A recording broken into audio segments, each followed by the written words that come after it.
alaikum assalam. Salam alaikum.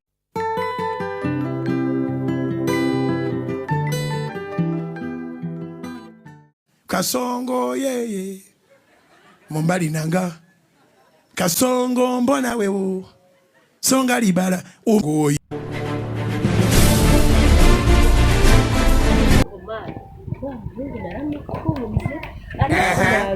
nagaba nyitayeho uyu munsi umva turashize none mu rugo yahiriwe kiwe kugenda bite mutungura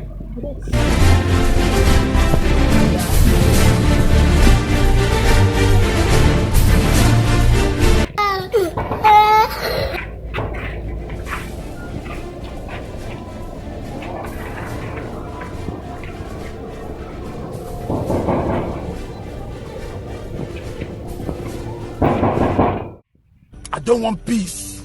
I want problems always. Ukiye kushaka kuntura huru.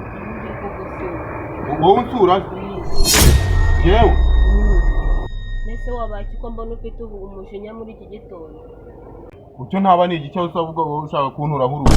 Urabona iki cyo gikinguyeho nagira amahoro.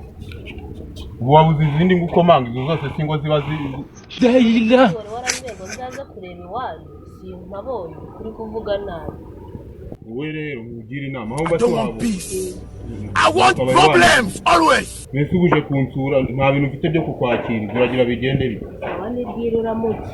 Nari ni ntaza kuramuka nsanga isanzwe twayiterekana wabaye. Ibyo ntabaye se uko ntabaye ni gute. Ubwo kuba abantu ngibise ninjye kinango n'aka kaza. Akubona bakarenga no mudugudu arakaza umwana ahubwo reka nambara ikote njye kugira mudugudu ko aka nakarengana. Genda se genda sha. Mbona ugenda. Mbona kugiye kanga kinakubwira ko niba kwira ntaza kuramukuze kubyukana isanduku nasanga bayiteretse hano. Genda kwanza genda. Baje mutera abantu mwa. Nakubwiye yuko Yegera muki.